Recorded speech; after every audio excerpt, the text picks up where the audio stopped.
नमस्कार, स्वयंपाक चॅनलमध्ये आपलं सर्वांचं स्वागत आहे। आज आपण बनवणार आहोत पितृपक्षात जेव्हा आपल्या पूर्वजांचं श्राद्ध असतं त्यावेळी काकडीचे किंवा भोपळ्याचे घारगे बनवतात। तर आज आपण बनवणार आहोत काकडी आणि भोपळा दोन्ही मिक्स करून घारगे कसे बनवायचे ते आपण बघूया। तर इथे मी काकडी आणि भोपळा थोडा थोडा किसून घेतलेला आहे, अर्धी अर्धी वाटी। आता याच्यात मावेल तसं पीठ घालायचं। मी हे तांदळाचं पीठ घालणार आहे। आता इथे मी वाटीभर तांदळाचं पीठ घातलेलं आहे आणि घारगे थोडे मऊ होण्यासाठी मी थोडं गव्हाचं पीठ घालणार आहे। आता इथे आपण 2 चमचे गव्हाचं पीठ घालूया। नंतर याच्यामध्ये लागलं पीठ तर आपण अजून ॲड करणार आहोत। आता आपण याच्यात मसाले टाकून घेऊया। चवीप्रमाणे मीठ, थोडीशी हळद, पाव चमचा धणे पावडर, पाव चमचा जिरे पावडर। आता हे पीठ काकडी आणि भोपळ्यामध्येच आपल्याला भिजवायचं आहे आणि याच्यात लागेल तरच जरासं पाणी घालायचं आहे। तर इथे अगदी थोडंसं पाणी टाकलेलं आहे। आता आपण पीठ भिजवून घेऊया। आता इथे पीठ आपलं भिजून झालेलं आहे। आता हे 5 मिनिटं आपण झाकून ठेवूया।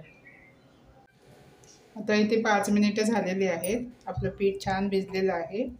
आता आपण याचे घारगे बनवायला घेऊया। घारगे बनवण्यासाठी इथे मी पोळपाटावरती केळीचं पान ठेवलेलं आहे। तर आपण तेल लावून घेऊया। पिठाचा गोळा करून घेऊया।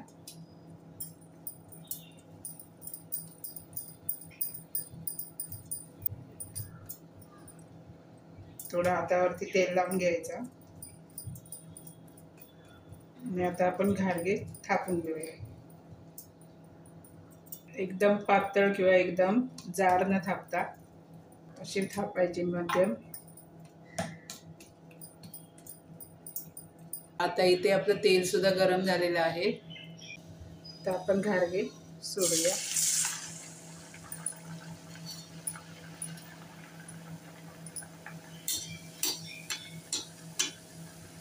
थोडं झाऱ्याने असं तेल टाकून झाऱ्याने थोडं हलवून घ्यायचं म्हणजे ते व्यवस्थित फुलतात। परतून घेऊया।